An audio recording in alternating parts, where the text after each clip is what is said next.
መንታ መንገድ ከሚለው ታሪክ ክፍል 8። ባህር ዳር ፓፒርስ ሆቴል ከራሄል ጋር አንድ ክፍል ውስጥ ነን።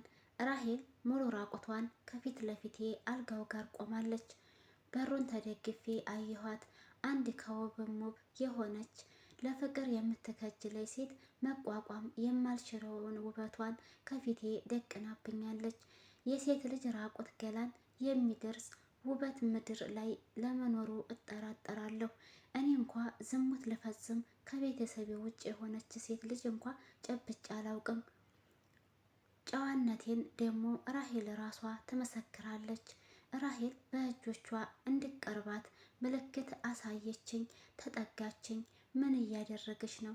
ልቤ ቀጥ አለ። ተጠጋችኝ። አተነፋፈሴ ዝብርቅርቁ ወጣ። በጣም ቀረበችኝ። ተሸነፍኩ። ያለምንም ጦር መሳሪያ በራቁት ገላዋ አስገዳጅነት ልብሴን ራሴው ማውለቅ ጀመርኩ። አሰላሙ አለይኩም ወራህመቱላሂ ወበረካቱ። ድና የተከበሯችሁ የቻናል ቤተሰቦች ሰላም፣ እንዴት ናችሁልኝ? እኔ በጣም ሰላም ነኝ አልሐምዱሊላህ። ሊተለመደው ወደ ቻናሌ በአዲስ ቪዲዮ ተከስቻለሁ። አብራችሁ ይቆዩ። አክረም ሃይማኖትህስ ይላል ሄልናዬ። ሃይማኖት ምን ነበር? ሃይማኖት አላወቅኩትም ብዬ እክዳለሁ። ህሊናዬ ጥያቄውን አያቋቁምም። እሺ ሃይማኖተኛ አይደለህ? ጌታህን አትፈራውም ይለኛል። ጌታ ማን ነው ብዬ የትም እንደማላውቀው ለህሊናዬ እነግረዋለሁ። የሴት ውገላ ከፊትህ ቀርቦ ፈጣሪህን ልታስብ አትችልም። አሁን የፈጣሪ ትዕዛዝ በደንብ ገባኝ። ለምን ዝሙትን አትቅረቡ እንጂ አታድርጉ የሚለውን ቃል እንዳልተጠቀምኩ ተረዳሁ። ዝሙት ደጃፍ ላይ ተቆሞ ዝሙትን አልሰራም ማለት ዘበት ነው። ራስን ነፃ ለማውጣት ውሳኔ የመወሰን አቅም የሚኖረን በሩን ላይ ሳንደርስ ከሩቁ ሲሆን ብቻ ነው። ነብዩ ዩሱፍ ራሱ የዝሙት ግብዣ እሱና ጋባዧ ብቻ በነበሩበት ጊዜ ቤት ውስጥ የቀረበለት ጊዜ ልቡ ከጅሎ ነበር። ግን ነብይ ነበርና ፈጣሪ የነገረውን መጥፎነት አላመላከተውም።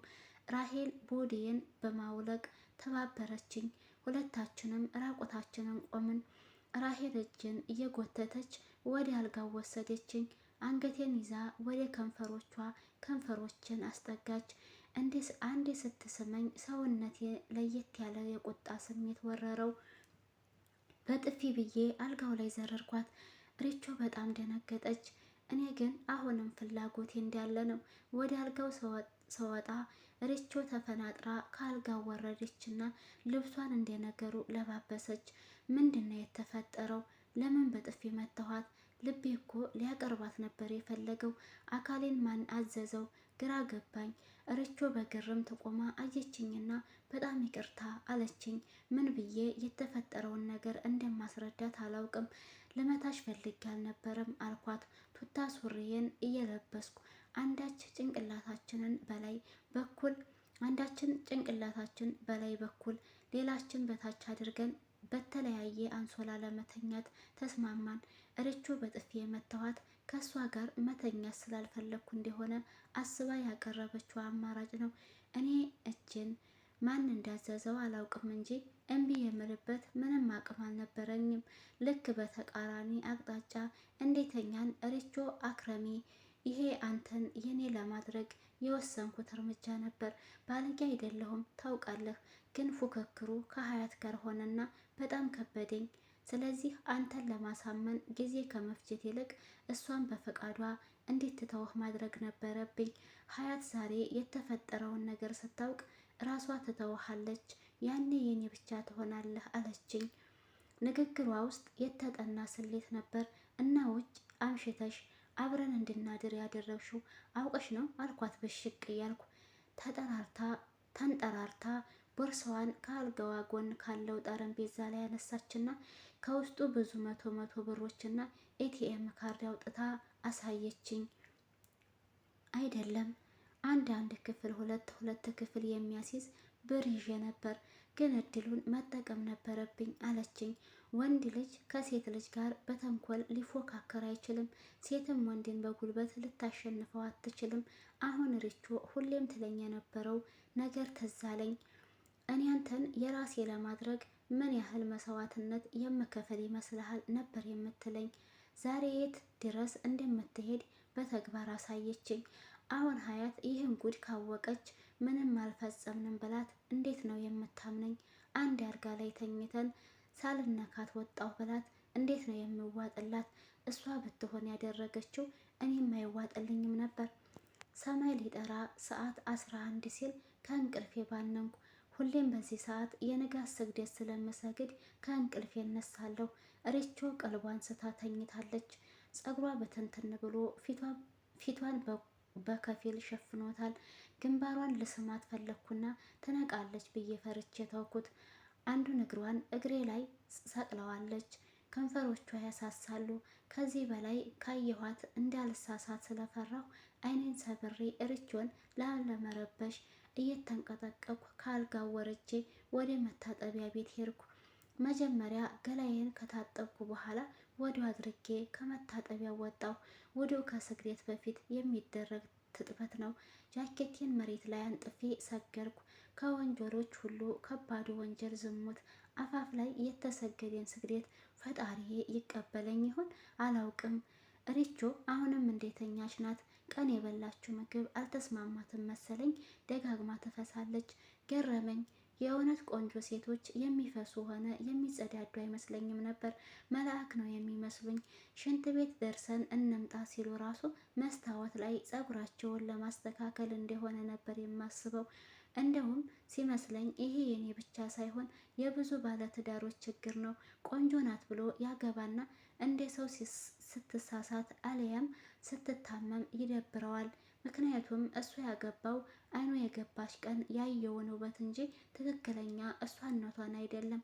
ልትታመም መልኳ ሊቀየር እንደሚችል አያስብም። ልክ እንደሱ ሰው መሆኗን ይዘነጋል። አልጋው ጥግ ተቀምጬ ሲነጋ ምን ሊፈጠር እንደሚችል አስባለሁ። ሀያት ይህን ታሪክ ካወቀች ለአይኗ ነው የማስጠላት።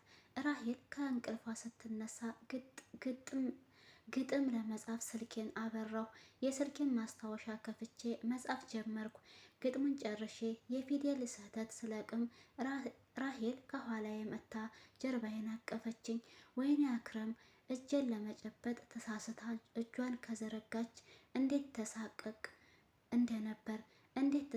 እንደነበር እኔ ነኝ የማውቀው። ዛሬ ራቁቴን አቁማ ካየች በኋላ ይኸው እንዳሻት በድፍረት ታቅፈኝ ጀመር። ስልኬን ቀምታ ግጥሙን ጮክ ብላ አነበበችው። አሸነፍሽኝ መሰል፣ የልብሽ ደረሰ፣ እንቅልፍ ይዞሽ ጠፋ፣ ፊትሽ ወዝ ለበሰ፣ ሴት የማላውቅ እኔን ልቤን ሲያርስ አደረ ብለሽ ልታወሪ፣ ሀቅን በሴትነት ልታንበረክኪያት፣ ነገር ልትዘውሪ፣ ነጋልሽ መሸልሽ፣ እልል በይ ተደሰች። ግድ የለም ከፍ ያለ ይወርዳል፣ የወረደ ይወጣል፣ ሀሰት ጽኑ አይደለም።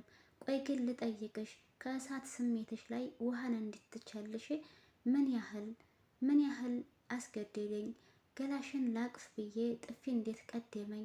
ለውብ ገላሽ ትዕይንት፣ ለጣፋጭ ከንፈርሽ ምን ይሉት ተአምር፣ ወንድነቴ እያለ ንዴቴ ላከልሽ።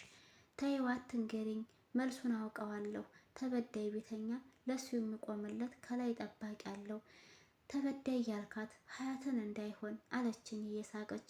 ሰላማዊ ፍክክሩን እኮ ሁለታችንም ተስማምተንበት የጀመርነው መሰለኝ። ማሸነፍ መበደል አይሆንም አለችኝ ራሄል።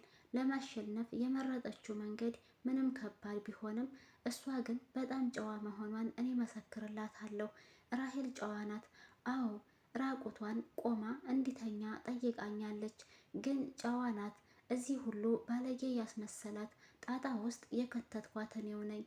አንዷን መርጬ አልያም ሁለቱንም አልፈልግም ብዬ ውሳኔን መናገር እየቻልኩ በዝምታዬ የፉክክር ጣጣ ውስጥ ጨመርኳት። ስለምትወደኝ የእሷ ልታደርገኝ ያላትን ሁሉ ተጠቀመች። ቁርስ ልዘዝ ወይስ አለችኝ ሪቾ ተነስታ ራሷን እያስዋበች። እረ ከሀዩ ጋር ነው የምንበላው፣ እኔ ዶርም ማደሬን እኮ ነው የምታውቀው አልኳት። ተያይዘን ከባቢርስ ወደ ፔዳ ግቢ ተሳፈርን። ሀሳቤ ቁርስ የምንበላበት ቤት ሆነን እነ ሀያት ጋር ለመደወል ነበር። ግቢ በር ጋር ከባጃጅ ስንወርድ ከነ ሀያት ጋር ተገጣጠምን። ሀዩ ፊቷ ቅይር አለ። ድንጋጤ ምላሴን አሰረው። ሀዩ እየሮጦች ሀጅራና እኛን በቆምንበት ትታ ወደ ግቢ ገባች። የራሄል እቅድ ሙሉ ለሙሉ ስኬታማ ሲሆን ተሰማኝ። ሀዩን ማጣት የለብኝም። እሷ የወደፊት ህይወቴም ሁሉ መሰረት ናት። በጠየቀች ሰዓት ለማግባት አልፈለግኩም ነበር እንጂ ለትዳር ትክክለኛዋ ሴት ናት። ለምንድን ነው ሳጣት የምረዳት? ለምን ሳጣት የምረዳት? ለምን? ውድና የተከበራችሁ የቻናሌ ቤተሰቦች ክፍል 8 በዚህ ተጠናቋል። በክፍል 9 የምንገናኝ ይሆናል። ቪዲዮ ከተመቻችሁ ላይክ፣ ሼር ማድረጋችሁን አትርሱ። እንዲሁም ሀሳብ አስተያየት ካላችሁ ኮሜንት ላይ አስቀምጡልኝ። ታሪኩ በጣም ደስ የሚልና ጓጊ ታሪክ ነው። እንደኔ እንግዲህ ደስ ካላችሁ እኔ በጣም ወድጄዋለሁ፣ ደስ ብሎኛል።